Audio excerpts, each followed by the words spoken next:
Ladies and gentlemen, welcome to another podcast. This is the Para podcast where we're taking paramedicine from Africa, we're taking it to the world, and sometimes we try to bring paramedicine from the world, we bring it to Africa.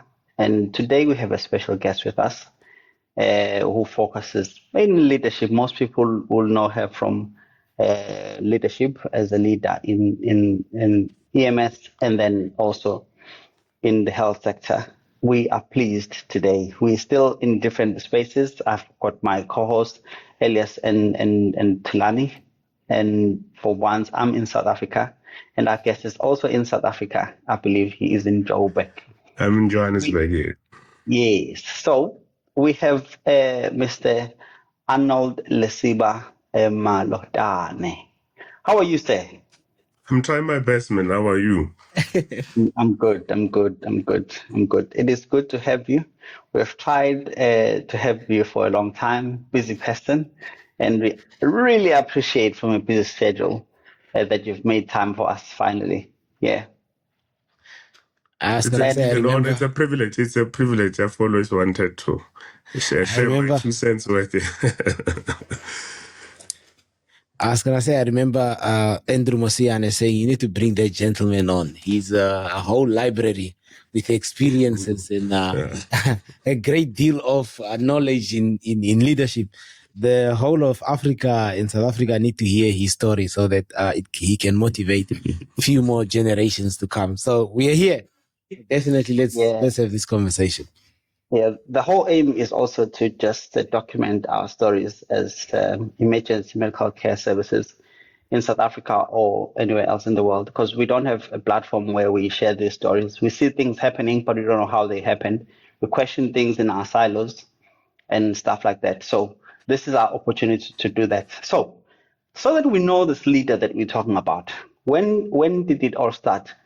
You can start by telling us where you're from, and then what inspired you to be in the industry?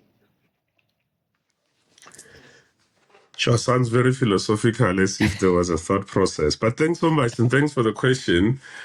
Look, probably it's all started a couple of years ago. Born and raised in rural Limpopo. Had the privilege of going to high school in Pretoria, so there was a bit of a wild change and adjustment. And as you know, the schools in Pretoria or those type of schools will give you a privilege for open days. And then I took a train to Johannesburg on an open day. And as I give away my age to what is called the former TWR. And then, I found people hanging on ropes and swimming, and it looked very interesting. The idea was to pursue medicine at some point, but with my attention deficit, I think that sounded a bit more interesting. And let's say the rest is history. Yeah. What is TWR to those who don't know? Technical Wetwatersrand, before it was now called UJ. So I'm giving away my age now. Okay, and then you saw them hanging on ropes, and you said, "Hey, it's good that you had that privilege actually from Pretoria going to Joburg." To think about it, I don't think I went to an open day myself, but then you find them hanging there. Then you applied. Was it your first choice? It was my first choice, in fact. It was my only choice at the time, as in matric. Had missed out so many application deadlines everywhere else. They're one of the few, either that or radiography that still lets. And then I was accepted, and I was looking forward. I really being accepted, especially, without how the color contrast of the student cohort was at the time. So it's a double privilege. Yeah. And I grabbed it with both hands. Yeah. Yeah. How was your student experience? Sure, it was a mixed bag. It's tough. It's tough for a young black man who grew up in rural areas that comes to Johannesburg, and there's certain assumptions we make. And I think as a profession, we still have not done a lot to assume that every black child can swim, every black child can drive, every black child has got access to transport to get to do shifts. all those things became a harsh reality to then realize that it's actually not true. It's only true for a very limited population. The rest of us that lived in Pont and Tigerberg and Robben Crest and running to from there to the train station to be in Benoni Fire. It's quite traumatic. Over and above the fact that the general student life for health science emergency care students slightly more different than, and unfortunately happens to be in an engineering campus where chalk and cheese. I mean, seeing people sitting there eating pies and cheese the whole day, and you are running around campus. You start wondering whether this was the right decision or not. Because Monday to Friday you don't have, and then the weekend you must do precs, and one Saturday, Sunday you must study and clean up, wash uniform, and the cycle continues. So yeah, it was an eye-opening, and I think there's a lot that we owe to the next generation to prepare them. I think I link that to the poor success rate of a black child in the program, that they're not sufficiently equipped and prepared to that world. And that world, it's a black and white. There's no halfway. There's no let's find considerations because of circumstances. It doesn't work. And I'm sure all of you, I'm speaking to the converted, all of you will have had similar experiences, unless you're more privileged than I was. I think I was probably much more privileged. I was not marked like Tulani, and where they took his I was eating was bread, was it? Woolworth bread. Woolworth bread, yeah. That story will live long. He had Woolworth bread. Gee, that was privilege.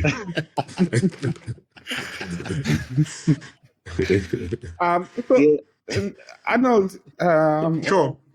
What I want to ask is, because you've mentioned something that is important, and I think the challenges still exist back then and even now. Why do you think that those challenges still exist? And it's something I would wanted to address if you had asked me later, what are the other lessons to be learned from other professions? And then maybe I should try and address it. The challenge exists is because I think we're very fragmented as a profession. And because we are fragmented, therefore, we are not able to organize and create frameworks and platform either to support, even when you are in the system, the difference between a postgraduate student and an undergraduate, it's like the other one must worship the other. They don't even see each other as students in the same program. So there's a lot of the systemic things that needs to be done. And it's only ourselves that are in the profession that have experienced it as part of plowing back, that we should invest time and energy, almost like adopt a child. I mean, if there's a little thing that I can do with the honor and the privilege I had, that's the least I do, is to just make sure I take one student a year and then help them with the bursary and then just share my experiences. And they have somebody to cry to. And I don't have to know them, as an example, but at least that's the least I can do. And the expectation from me is just, when you are done, do the same for the next person. And I think as a community, if we could organize ourselves that way and we adopt some of those, I'm not saying mine is the correct principle, but given where I come from and how I struggle, and that's the least I can do. And I try and do. Yeah, I think it's very interesting. Like as you reflected as a student, it's a common experience. Like as you mentioned, that I remember that I used to walk from Albert Park, walk through the traditional healers market in Durban there, walk by Cambridge in the chaos, and then walk to campus. And that walk is an experience on its own every day. It's an experience from different regions. Like It's an adventure. Absolutely. Like Elias, to bring context, the traditional healers markets, you'll have people with crocodile skins that they're selling there. You have people that have python skins, like huge long python skins and different herbs that they're selling. And it's just busy. And while you're walking there, there's someone who's going to say, here is the medication. It's going to help you in your nightlife. You do this and you do that. You are a young man, you do this, and then you walk past that and you walk through the taxi people. It's an adventure on its own. If you take a tourist through that, they might be overwhelmed because of that. It's a different experience altogether. And that's why I ended up eating fat cooks at school, and so that I could be full.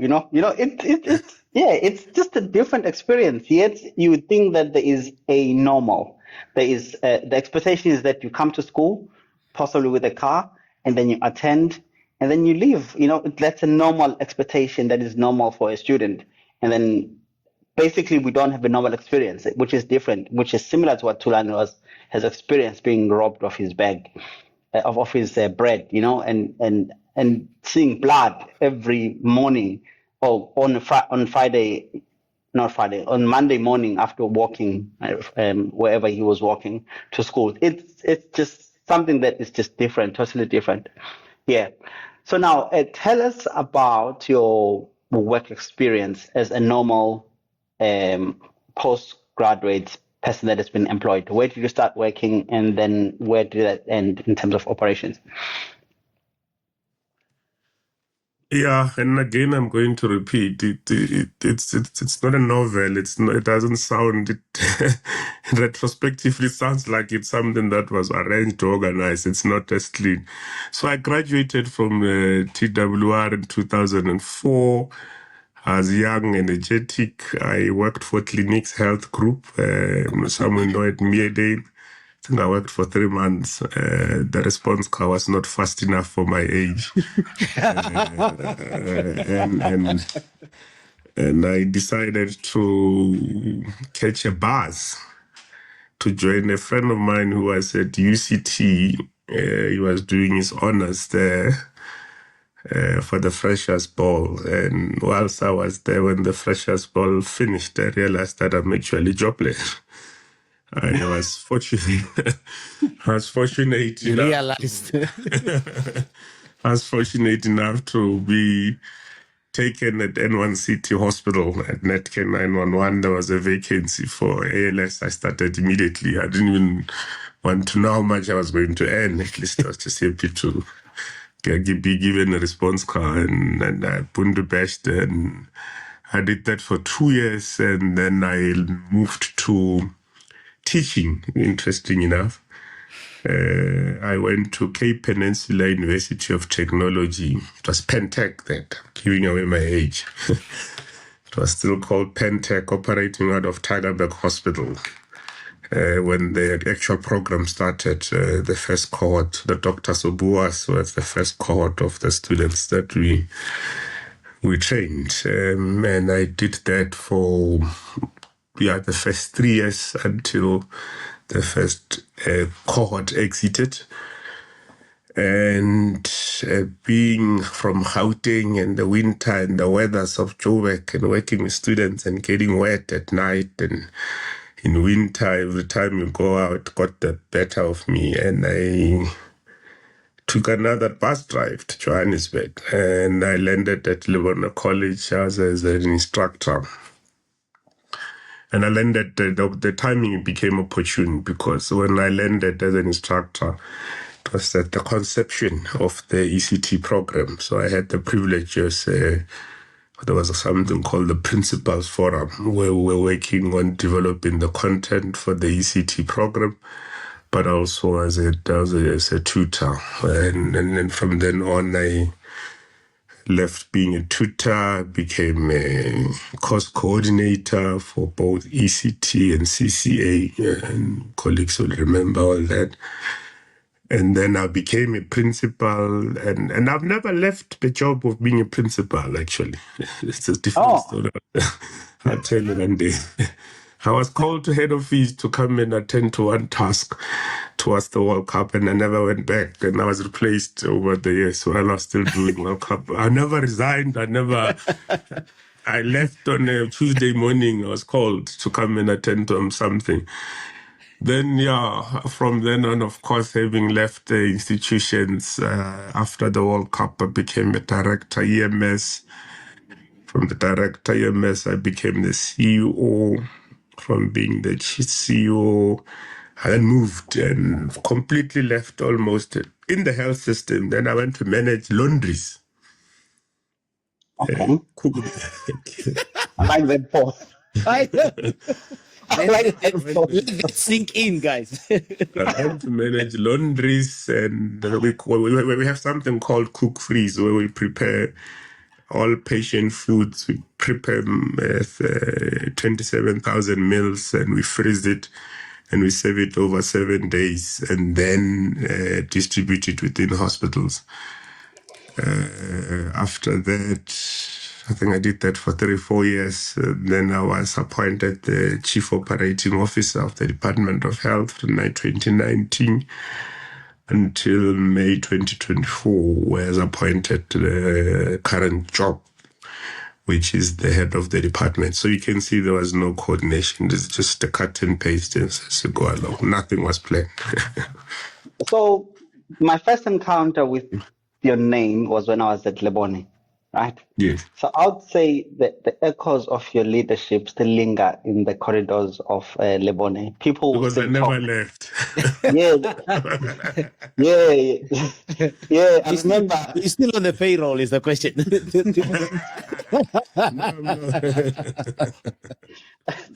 I remember. I think I remember. I think it was Mrs. Duplessis or something. He used to say, he says he came here. He was young, but that young man had a command.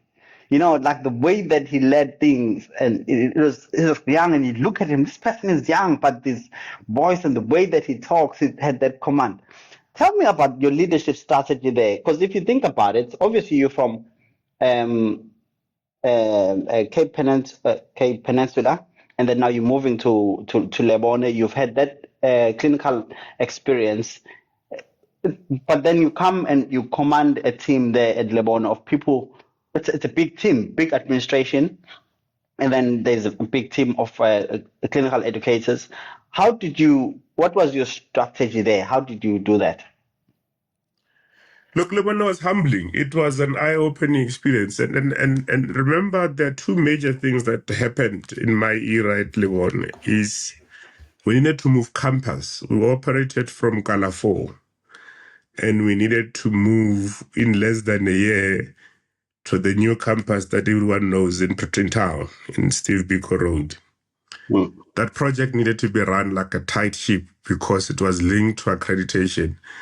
You would know by now, we were the most ambitious cohort of group of people, and I worked with a very diligent team that really took instructions and took their work very seriously. So we had to move the campus, and that was a tight ship. Then we also had to meet the accreditation requirements for 90 students. It was something unheard of, as you know. In the traditional short course training, I think if you got to 24, you had that like maximum a number of students. We moved from 24 students to 90 students ECT, and still ran AEA program with 36 students, and still ran CCA student with 24 students. So we moved from a very small college that was providing AEA and CCA to a massive institution close to almost the size of a university in 1 year. And that required that one had to grow up fast, just given the size of the responsibility, because HPCSA was not going to budge. And later I had a privilege of working at HPCSA for 2 terms as a vice chair and the chair, and I became the vice president of the HPCSA. Later I then understood why it was important. But at the time, I just felt like there was a bunch of unreasonable people that just don't want us to expand and take as many learners as possible. I think we were talking before, and Elias had questions around HPCSA. We keep on getting questions from our viewers about HPCSA. Like, why are they always increasing money? What are they there for? Things like that. If you were to answer that, what would you say?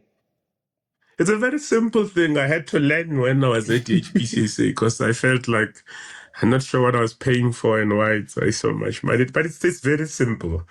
And it's actually embedded in the motto of the HPCSA, of course, protecting the public and education.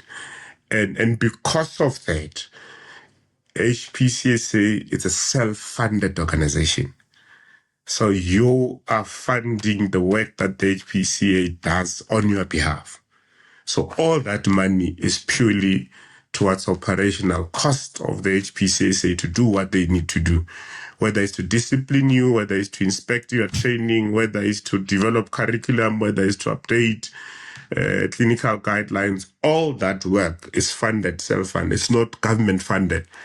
And there was a deliberate, in fact, there was a debate in my last term of office because of how with the migration of health workers, the operational costs were becoming difficult to manage.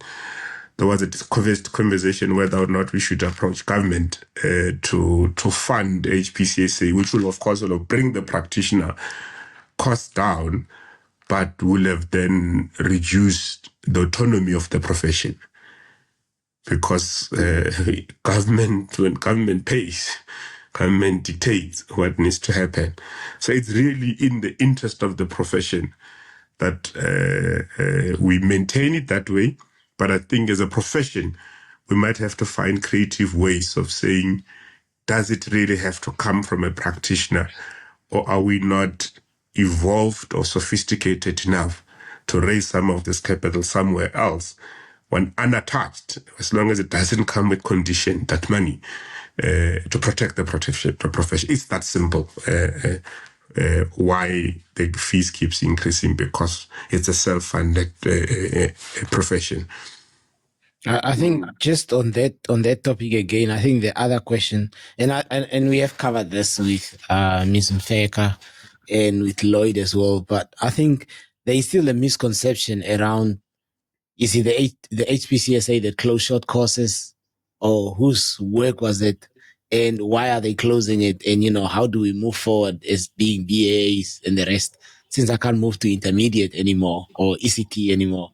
Like, what is the way forward with that? And what was the role of HPCSA in closing, or sort of like, just basically not closing, but contributing towards the education of paramedics within South Africa? Sure, it's a complex issue. There's a history to it, but I'll try and shorten it and then simplify it. It was a rock and a hard place. The HPCSA can either continue with the short courses as it were, and run the risk of becoming irrelevant and even being reduced for being considered a profession. Because the Department of Higher Education and HFKF's qualification framework had already published and gazetted what are the minimum qualifications in terms of training and duration and what. So it was just a matter of time. And I could be controversial and say, did we not throw the baby with the bathwater? It's something else we could have a debate at another time, because probably what we did not get right was to get the critical mass to articulate and do a proper career pathing for that critical mass that who found themselves, because people did not create themselves. They were offered these programs and with prospects of fund, job and careers. And when you render them, lack of a better word, if you render them obsolete, you really needed to have invested time, energy, and resources for a transition in articulation time. I think if history is going to judge us, it's going to judge us that could have been done far much better. But whether or not it was a matter of time, we could have stuck to our guns and remained irrelevant. And probably over time, the profession was going to then say, we consider the following qualifications as professionals, the rest you don't, and therefore you don't reach collective numbers. And I've seen in your correspondence in the other groups, you don't have the critical mass in the high levels to even form a board. If you remove those numbers, you're technically non-existent. So it's that balancing act. It's a policy issue, and it's a policy issue that had unintended consequences, because it was never saying that people must end up in the streets unemployed. It's supposed to say people must be able to articulate and then be able to function, operate within the current rules and regulations at the time, applicable at the time. I hope I'm answering.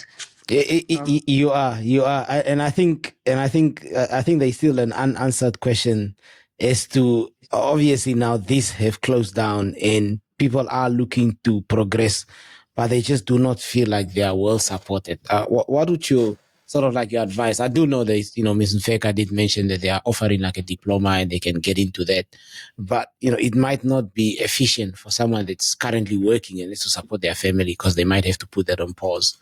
Like, what would your advice sort of be around that? If you're a BA and you are in the government and you want to progress, this is possibly the channel that you could take, given that your experience of working at the council now. Yeah, now you want to play me to play Messiah now and save the world. I'm not sure if I'm qualified. And I hear what you ask. We have to advise. We have to advise. It's a legitimate question, but let's be frank, and I'm going to want us to be frank. All of us here, we found ourselves, and then all of us might have taken the route I followed, that I've never been in a short course program, and I went through. I did a diploma, I did a BTech, and so my experience and my journey is slightly defined and is limited to that. But we must also not forget that there's also individual responsibility. There's a practitioner and there's an employer responsibility. And I'll give you an example about nursing. And I feel strongly about this. I think as a profession, there's a lot of lessons we need to learn from nursing. Nursing has progressed and it's gone through this. Unfortunate. Maybe the difference is that nursing as a profession is close to over a century. Said will have matured over time, and maybe us as a profession, there is immaturity, and we are grappling with a whole lot of things. But I just find, and I've said it, expressed it the 2 days ago, that we are grappling with basics that we shouldn't be. We've got established nursing colleges that travel this route. What did they do?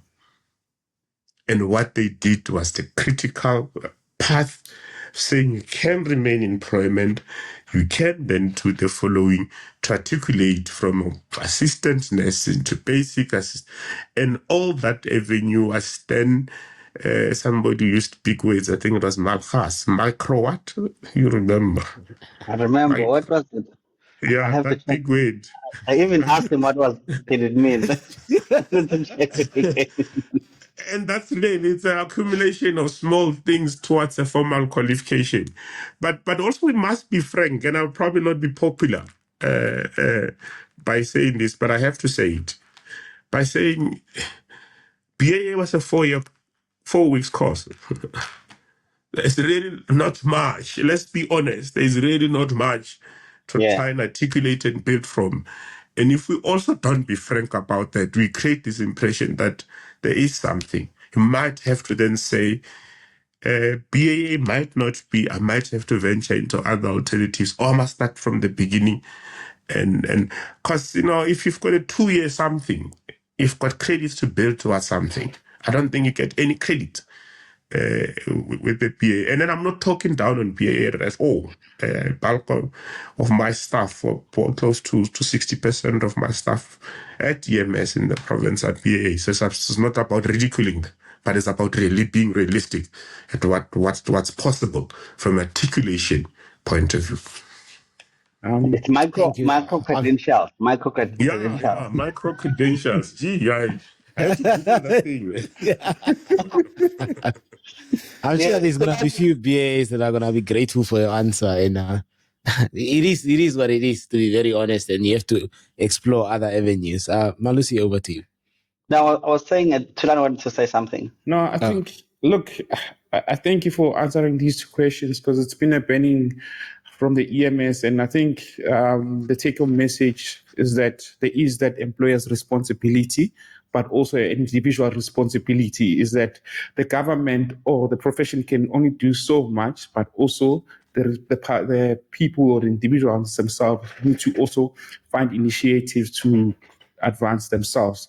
And yeah, I think that those are the comments that I had, and thanks for sharing that. And maybe just before Tulan steps off, so that I don't forget, and I know I'm being asked questions, and can I be asked to ask one question?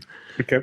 Yeah. The question you, Thomas, asked me is the same expected out of private sector.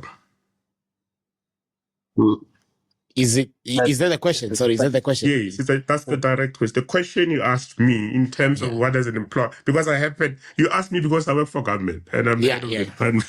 I'm asking you the same. Are you asking the same from, I don't remember who runs ER24 or... It's an interesting question that you're asking, and a lot of the people, and because some of these questions that Elias has brought to you is that they come from the TikTokers and people that comment on the YouTube channel that watch the podcast. It's more of the cohort that people that are working for government services most of the time, but also it's difficult to say this person comes from the government or from from the private sector. What we can deduce from that is that a lot of those people want to advance their career, but they don't know how to advance their careers going forward. And hence, these platforms that we've provided, or the podcasts that are coming out, they finding time to say, okay, how can we find solutions to the problems that we are facing? However, from my experience is that if you look at the private sector, and I might be wrong because I haven't followed up on it, is that they do provide opportunities for their employees to advance. Even also the government sector as well, they do have that opportunities. However, the amount of people that they can take is a lot less. And if you think about the amount of basic ambulance service, BAAs that exist in the country, it's a lot. And to advance all of them, it's going to be a challenge. But also, because of the education system that existed, is that some of them didn't have matric. Some of them, even though they had matric, they don't have the correct results to allow them to do a tertiary education. So those are all the things that exist. But yeah, that's my 2 cents worth. I hope. I don't want to venture into politics. In my other life, I played politics. But I don't want to be political. I'm not going to win that one. I can hear, but let's leave it. We also know that a lot of practitioners are leaving the country, and you've touched on it when you spoke about the HPCSA. And part of the reasons they'll talk about the OSD thing that was done some time ago, the policy that spoke to qualifications and experience and how much they should earn. Now, there's twofold to this question. Do you think that can be changed, first of all? Because I think that's a crisis. Like the salary issue is the big issue. Do you think that can be changed? And if one had an interest in changing it, what should they do? What do you think? I think what Malusi is trying to ask is, can you pay him enough if he's to come back to South Africa? Well, look, I can't afford any of you unless you want to volunteer. But just to answer your question, on OSD, look, and I'm on record. I'm the biggest proponent of this issue, that OSD as a policy position had all the good intentions, and it had unintended consequences at implementation. This blanket thing without necessarily understanding, because OSD focused on the duration of training, what people then do, and that translated, and it failed to appreciate the risk associated, the skill sets, the number of people in that profession, and then so that they agree with you 100%. And I'm still there. We've wrote several, but I'm assured that there's a process that's currently underway of reviewing OSD globally for everyone, because except for doctors, everybody else is affected in the health system by OSD. The biggest beneficiaries of OSD has been the doctors. The rest of them, all of us, are worse off, and it really becomes disincentivizing anyone else to come in. So there's a global review, and I hope it will be done sooner than later. I'm saying this also cognizant of the fiscal outlook in terms of the amount of money government has. That reality also exists. But I don't want to put the cart before the horse. So that reality is that process is in advance. But having said that, and I'm not sure, because in the past 20 years I've not been in private sector, is at my last attempt at my last stint at EMS, even with that, some of our salaries, the current salaries, were competitive with private. And I want to confirm, it's an ignorant question I'm asking. And I know Tulani and Malotana. Tulani has a view. Yeah. Because when we advertise posts, we get CVs from all of those. I don't think people apply for jobs to reduce their salaries. I'm just making a comment, and I want to understand, Mike, where am I getting it wrong? Or is it the government job security? For me, it's different. I worked just after COVID 2020. I came back to South Africa. I worked for about 4 months. I worked in Bloemfontein for Netcare. I was surprised when I saw their pamphlets that had my face there, because I used to work there back in time. So we're taking pamphlets to companies. I was like, oh, this is my face. I'm sending this anyway. They're paying you for it. No, they are not. I told them they should pay him for it, but hey, it's a different conversation. No. Anyway, I don't think that money was good. I was just paying for a car and stuff like that. But it wasn't about money for me. It was just connecting with the industry. And if I had access to the government, I was going to work for the government too. It's just connecting with the industry, with the people that I usually work with. So money, I don't think so. I think even when you see the post too, it's not really much. Yeah, I don't think it's that attractive, but it has to change at some point. Do you want to say something to that? We fully agree. I'm going to sound political, but don't. Let's get into it. No, we're sitting with greatness here. So if you had to look at both private and government, is that each of its own has its own advantages and disadvantages, okay? And unfortunately, my experience is that I've only worked for the private services in South Africa. And one of the reasons, and back then, is that the private services at that moment, my thinking was that we had everything to practice. I've worked for ER24, I've worked for Netcare, and we had everything to practice, and I went that direction. However, yes, I did apply at government emergency medical services. There was a better package. However, I didn't get the job because government is forward with how much they pay, whereas the private services do not advertise normally how much they're going to pay their employees. But with the current discussions that I've had with ECPs now that are working both in private and government, is that some of the ECPs at government have been said that they've been getting paid more. However, they don't get their overtime money. Okay. Whereas if you look at the guys that are at private, and I can't mention the guys at private, which company it is, but they say that even though their salary does not match in terms of the total package does not match the government salary, but with the amount of overtime, they're able to reach that amount, which is much better for them. So which people would make that decision to say, I'd rather go for private because of I'm getting X, Y, and Z. Whereas at government, I haven't been getting my overtime money. I'm not getting my monthly, yes, there's some allowances that they don't get monthly. Sometimes if they work specific Sunday Times, there's some specific allowance that they should get, but they don't get on a monthly or on a regular basis. As a result, they choose to go to the other side than work for government. But yeah, it's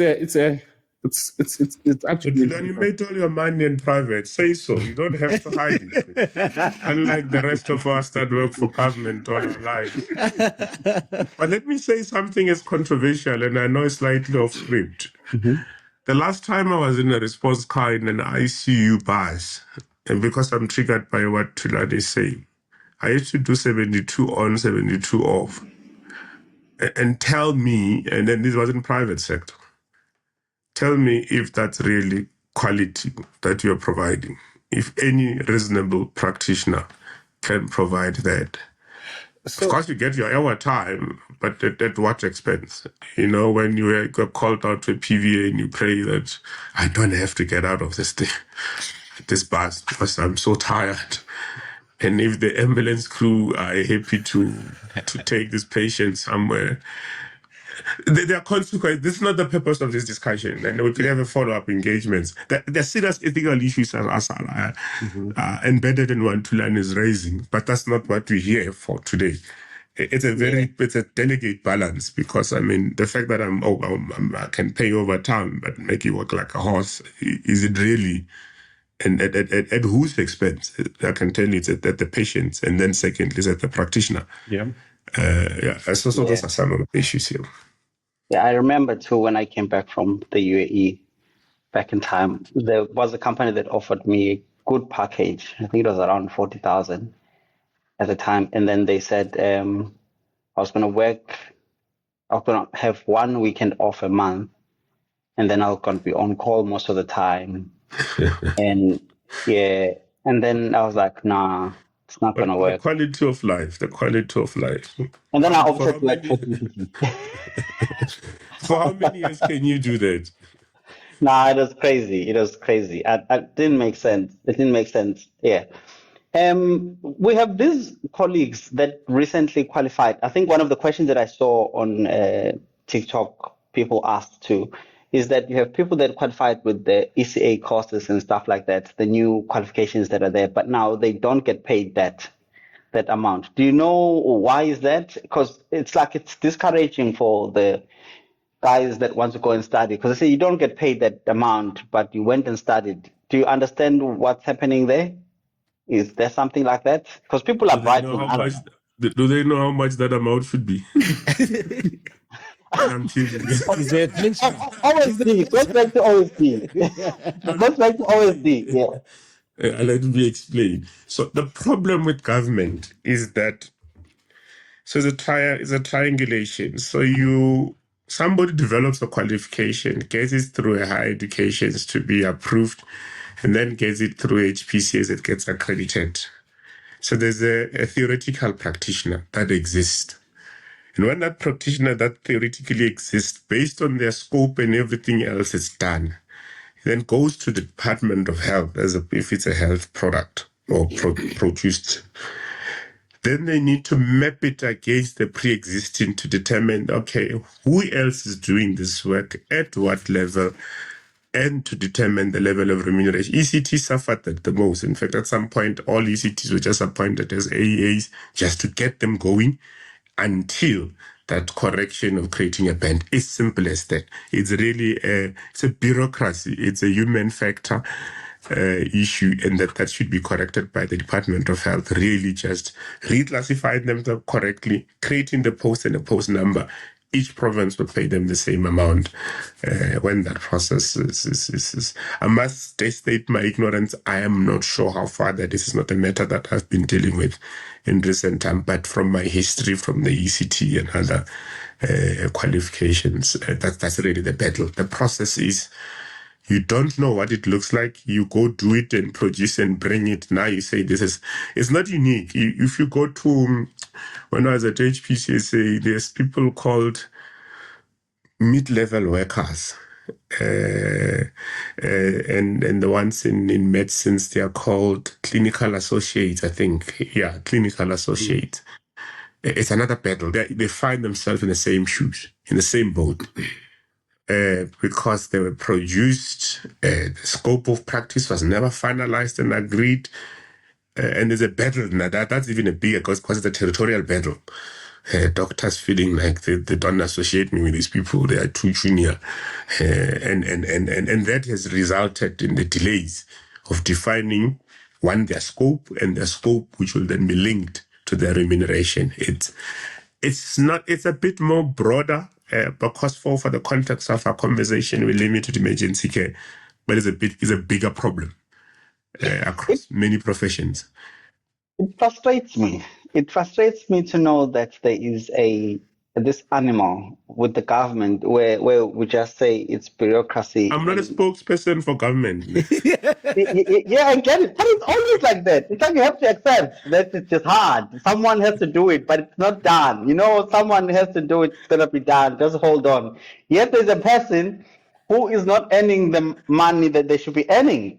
At the end, that's one person that can't get their money. It's frustrating to them. But no, we just need to wait. It's all right. Government is going to sort it out. And possibly there's not going to be even back pay too. I'm not trying to push another propaganda and make people say they want to back pay, because you have to back pay them from when they qualified until then, as the government. It frustrates me that we have situations like that.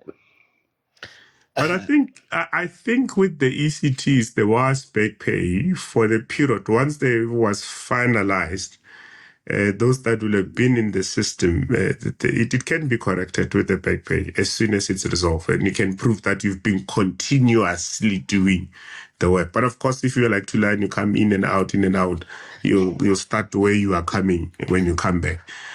So. But you can go back and claim, say, I worked between this year and this year. Pay me for that. Continuous service. I've been continuously doing this. This is my track record. I was therefore shortchanged by this, and there's a process of correcting that. Okay. Tell me something. Oh, yes. Did you want to say something? Yeah, no, I was just going to ask. The government always has some of these titles that you just do not understand. But gentlemen, I'm not a spokesperson for government. No, I know you're trying to take this off your plate, but this is on you, okay? So I was looking at one of the titles here, and one of them that you held was Special Directorate HOD. What is special? What are you doing here? Sounds like a personal attack. Okay, let me explain. What is special? You see what's so special about you? That's what it sounds like. Thomas is very rude. No. Special projects. Oh, it's Special Project. Oh, yeah, Special Project Directorate. Yeah, HOD. Yes, yeah. That's correct. Yeah, that's it. Special projects. So there were things that were not fitting in any. Like I told you, I ended up running kitchen and laundries and healthcare waste and fola things and stuff that did not necessarily fit. There were cross-cutting issues that did not have somebody coordinate them. But the key in the health delivery. So I was given that responsibility just to ensure that those things are done, because everybody can go up and prepare a theatre, but no one is managing that there's clean linen. The theatres are going to get cancelled if no one makes sure food is being prepared. And so that's what it meant. Oh, okay. No, it is special. I did not apply. I was asked. So that you do.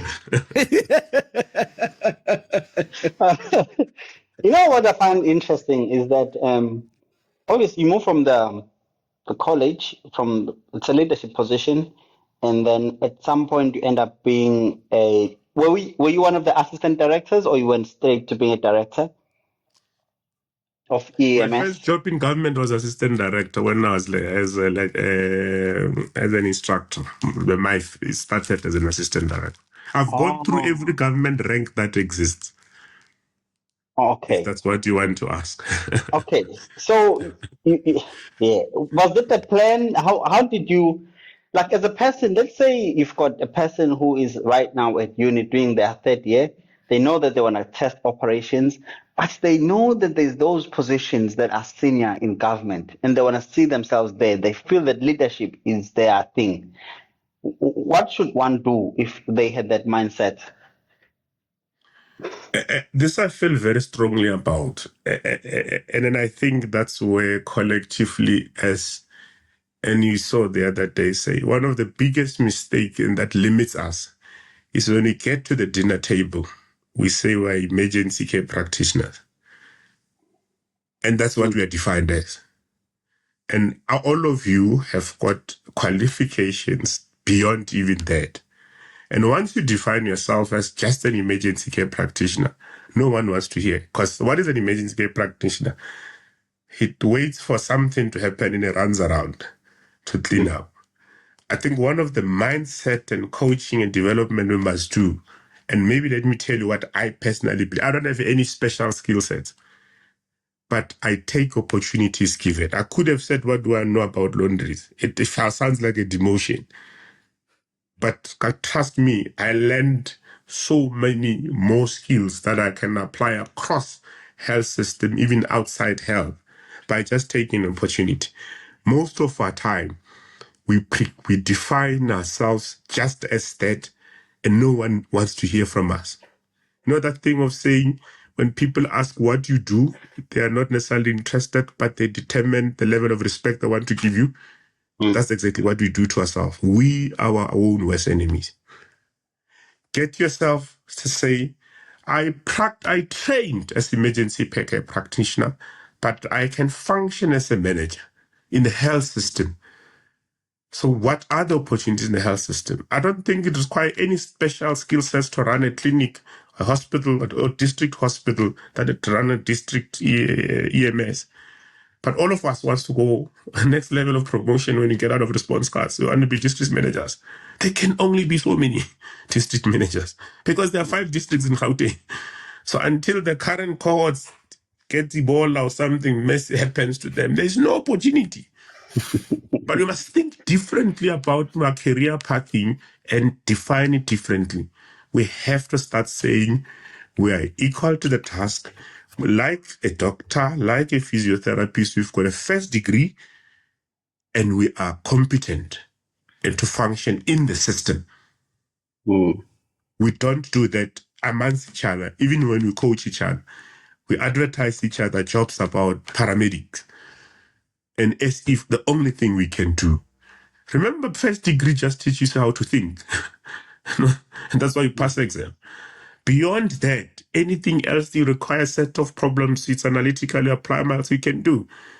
I don't think, I personally, without an arrogance, sounding arrogant, over time, I don't think there's anything I can't go try and do. It'll take time. I'll invest time and energy in learning, and I'll go ask all the questions, and I'll assemble the best team that is smarter than me to get the job done. But I think as a profession, we are stuck in who can do what. I mean, when I joined this profession, it was about intubation, who can intubate, who can't intubate. And we just accelerate, we just move the needle a little bit to accommodate visa. But we are stuck in things that are about ourselves more than the system. The profession. And advancing the profession. For me, that's the saddest part. There are so many of yourselves that should be running tertiary, Steve Biko, Josh Mokari, Bara. There's nothing. There's no reason why you can't. Yeah, I think I've seen it with a couple of leaders that will branch out and from operations, especially in the private sector. And then you'll see that they're now managing, running a hospital or they're running an ED and stuff like that. I guess it's that mindset that you have that you don't just limit your definition to that. So after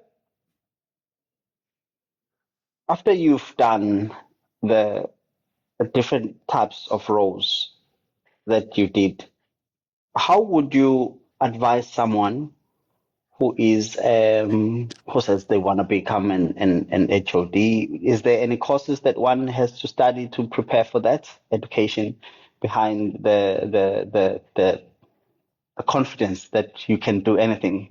Have you done stuff like that that will assist you to become like project management or something like that? I don't know. Look, anyone, I think once you get your first degrees beyond BTech, it's nice to have a master's. But if you want to be defined as a manager, you must get a management qualification. You must go get a management qualification because that levels the playing field. I've got inherent health sciences, so meaning I'm qualified as a health science practitioner. I've got a management qualification and I've got experience I'm bringing to the table. That should not exclude you from applying for any job in the sector. And then any other opportunity, short courses that you can do.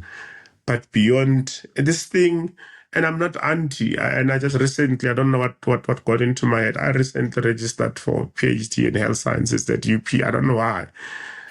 Maybe because maybe I'm close to retirement, I need it for my obituary. But the fact is, let's diversify.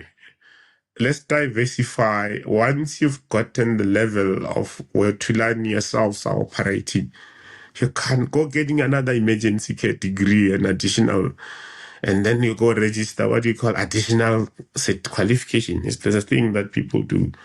Once you get your master's, you can apply and then get registered with an additional qualification. And then what? So diversify your skill set and your training, but put yourself in a table to say, I am a holistic practitioner in the health sciences. There's a matron, there's a MO, or there's a consultant, there's a radiographer, there's me. All of us should compete for the same job in the health system. Congratulations for registration for your PhD. All the best. I hope I finish. Take your time. Take your time. Take your time. But there's something that you also mentioned earlier that you keep on mentioning, that we can learn a lot from the nurses and other healthcare practitioners as a whole.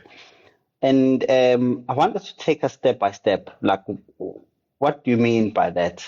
What can we learn from it? I understand that obviously I do see, like, I like research, so sometimes I read papers and see that these are things that we can learn. But from a person who is a manager, a person that has led the organization, so you sort of had an oversight of these are what the people are doing there, and these can learn from these. What would you say we should learn from that as clinicians that work in the ambulance? Is it a combination of both? That the fact that you find yourself today operationally in the back of an ICU bus or in a response car, that's not where you intend ending. So you must be actively saying, to learn he runs around sometimes, he feels energetic, but there'll be a point in his life where you can't do that. Physically, he'd want to start a family, want to do certain things. He would not want to be at 2 o'clock round chasing patients in Albertine. So how do you proactively then set your goals to say, I'm going for the next 3 years, treat patients as actively, because the experience then no one can take away from them. But what do I do part-time to develop myself? And to go get another master's in health science is not going to help. It's a personal view and non-religion. You can then say, I'm sufficiently qualified. I operate at a middle management level.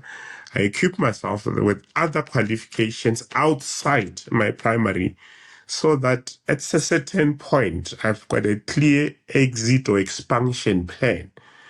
That when Craig, whoever from Netcare leaves, I can equally compete. But I don't want to do that. Why can't you go be a CEO of Mediclinic? Why can't you? So it's about how you set yourself. One thing about nursing is the nurses do that very well. The nurses at a young age, they invest their time in a clinical platform. They continue to study because they know to be a matron, you just can't be. And then they know once they do that, that's why half the hospitals in this country are managed by nurses. Is they got their primary experience from the floor, so they speak with authority on the subject of nursing, but then they equip themselves with other qualifications to function. But 2 is that the critical mass, they continue to produce research and that's applicable to the environment, not the problem they try, and you can go, I spent a lot of time. I've got an interest because we are going through the reconfiguration, what they call GCON. I read a lot of their papers. They try and invest in research that solves their current problems, their workplace problems. So they're not doing research to get the paper out and move on with their lives. So that research should then inform the practice in terms of infection control, in terms of sluicing the machine, in terms of the patient flow, in terms of the spaces between the beds.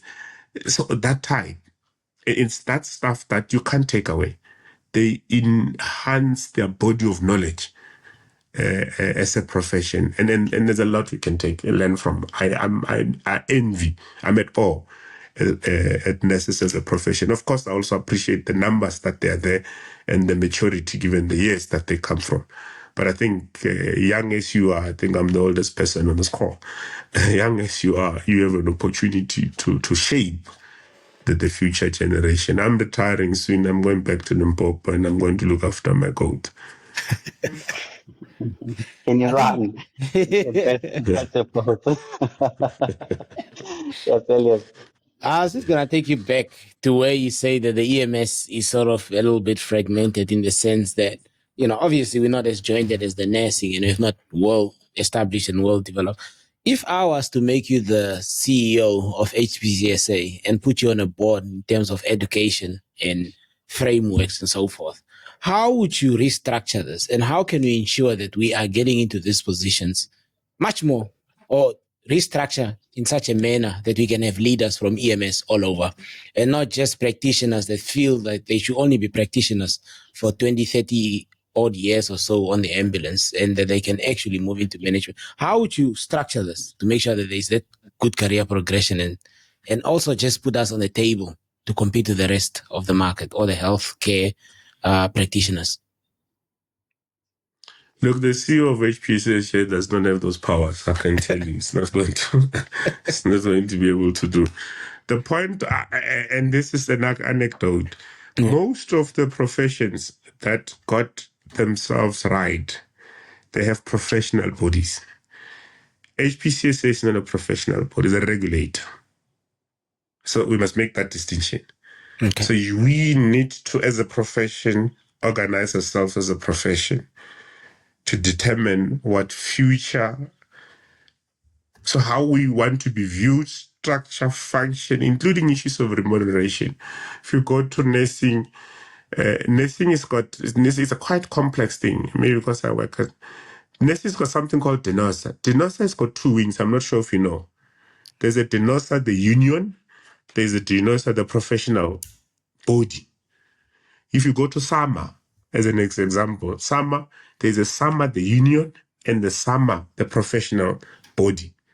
So the profession needs to organize itself, have a professional body, and it should not be about egos and about who can speak the loudest. It's about who brings what skill set from research, operation, international experiences, policy making, that we organize ourselves and say, this is what we are taking to the HPCSA. We want to reform the industry, and this is the proposal we're making.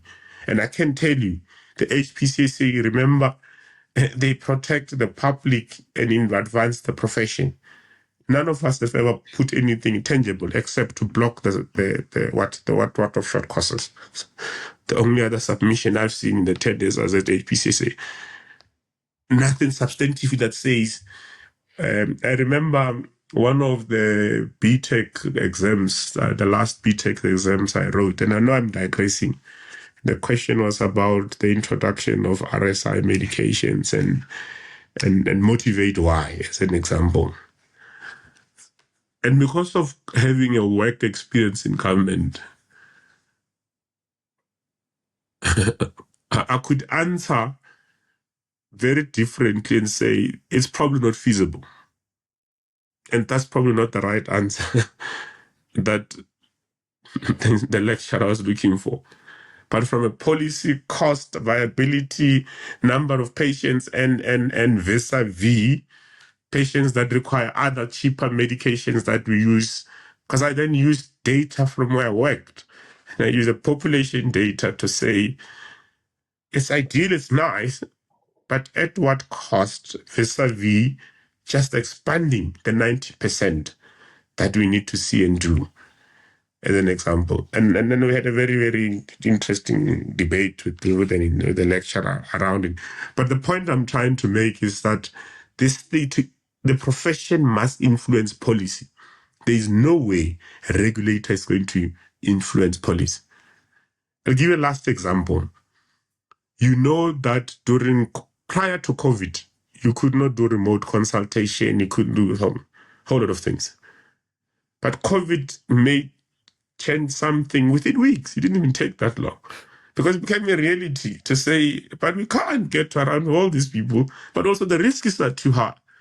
Amendments were made within a week. People who could be remotely consult and prescribed. And so there's a lot that if we organize ourselves as a profession, we could then influence the direction, one of the type of practitioner of the future, how we should be viewed, how we should be treated, how we should be practicing, how we should be organized.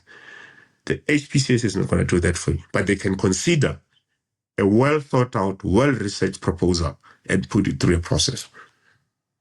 I hope I'm helpful. It's very, very helpful. That covers a lot of the question.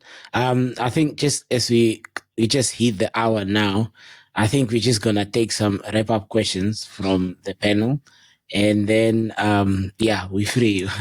Malusi, you can go first in case if you have, or Tulani. You can start, Tulani, if you have. Nothing. Pressure. Too much pressure. You don't have to ask a question. You can compliment, No. Mine would be on the as a leader, firstly from the HPCSA, what you've done there, and in the health sector as you place yourself. What are some of the legacies that you say that we've done this and we're happy with it and it has done this XYZ? I believe in a very simple concept that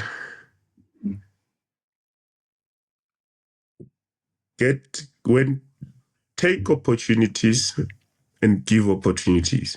If there's something I can proudly say is that where I got opportunities, I offered more, as many people as possible, opportunities. So if I move it out of a position and I know a developing person, I'm happy to mentor them to be sufficient to take over those positions. Most of them, the Musianis and all of them will tell you, I feel very strongly about that we must help each other. I'm not saying we must break the law. We must develop each other. And when you get a chance and in a better position to help somebody, do that. So that I will say is my contribution from a professional point of view. From HPCSA, I think I've contributed to the table.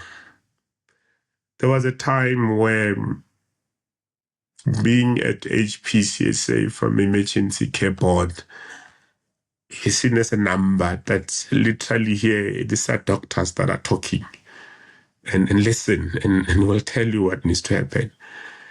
And I can tell you in my tenure, that perception had to be changed. And subsequently, those that came after the Subuas took it from there. And I'm back and proudly say that at least we're a voice, we're a factor, we're a profession that gets considered, that decision don't get made without us, at least at that level.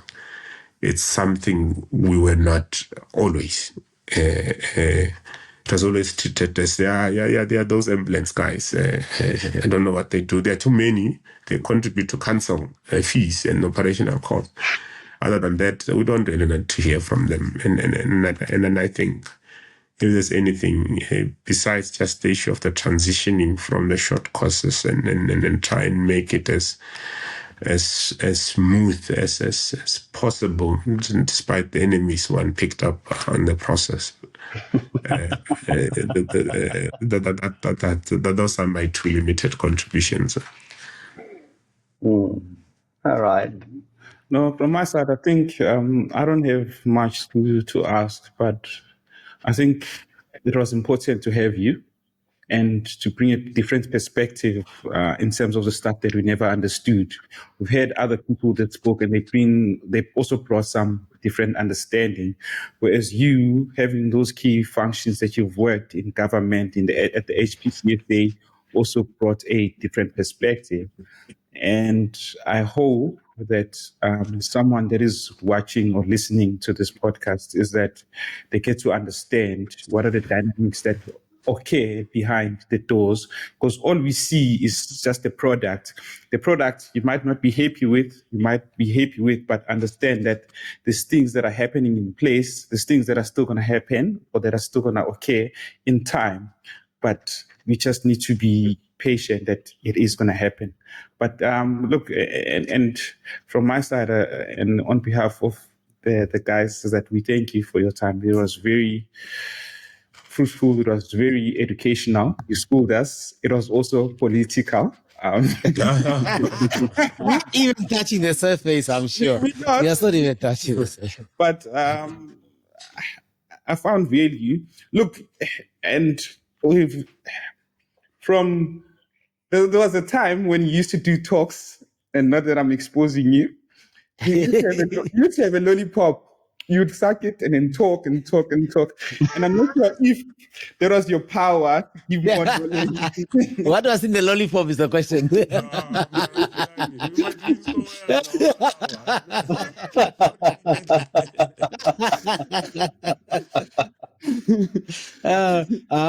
I think deliberate. It allowed me to pause and think. There was nothing on the lollipop.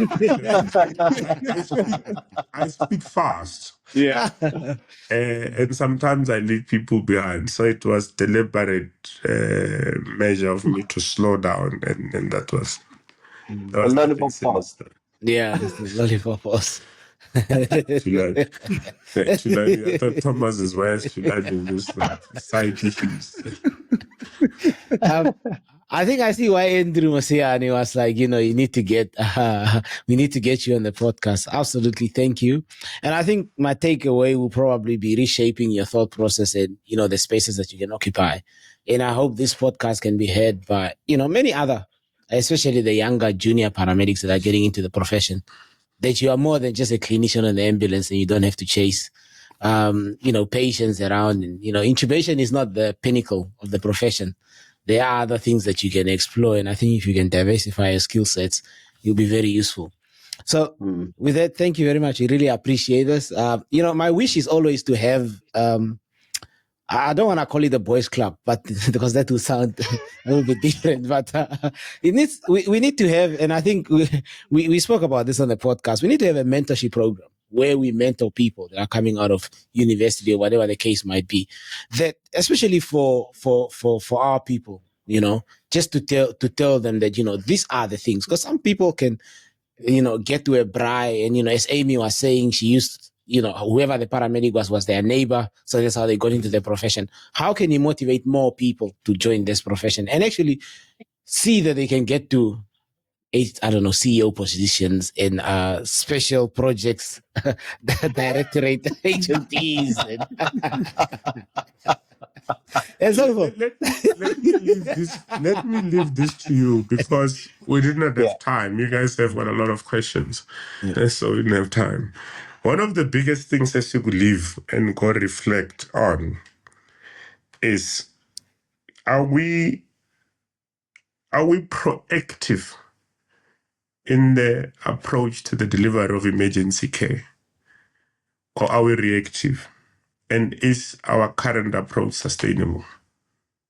From a resource, from access, from disease and injury prevention? No. It's a policy issue.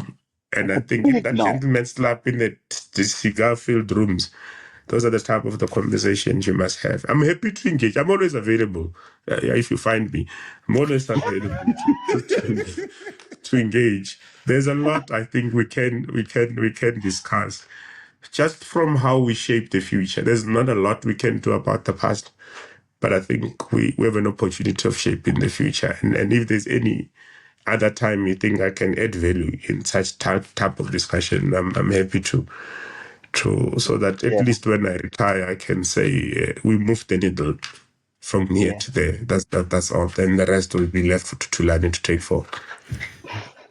Yeah, I think the issue that I would have is that you are in leadership in Gauteng province, which is a bit different comparing to other provinces. If you, in my head, there's Western Cape and then there's Gauteng province, which are sort of leading in what they do. But then other provinces are behind in a lot of things.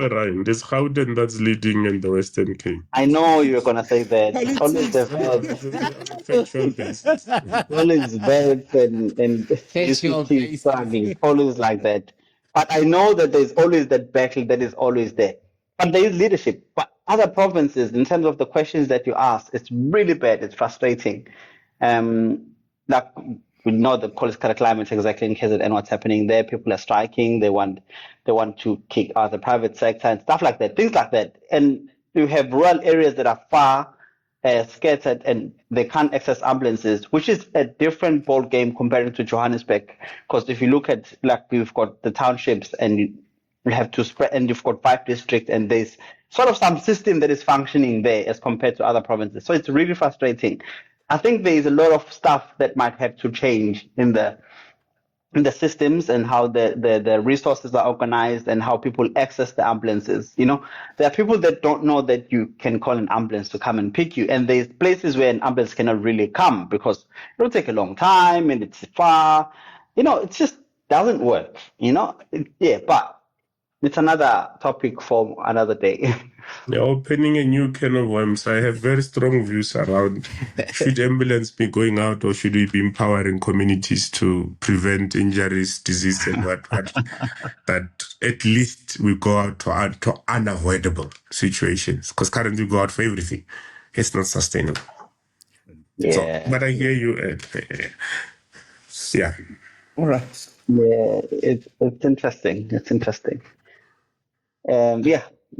So can I go farming now? No, definitely. My goats are looking for me. Malusi, you can round up for us. Yeah. And then.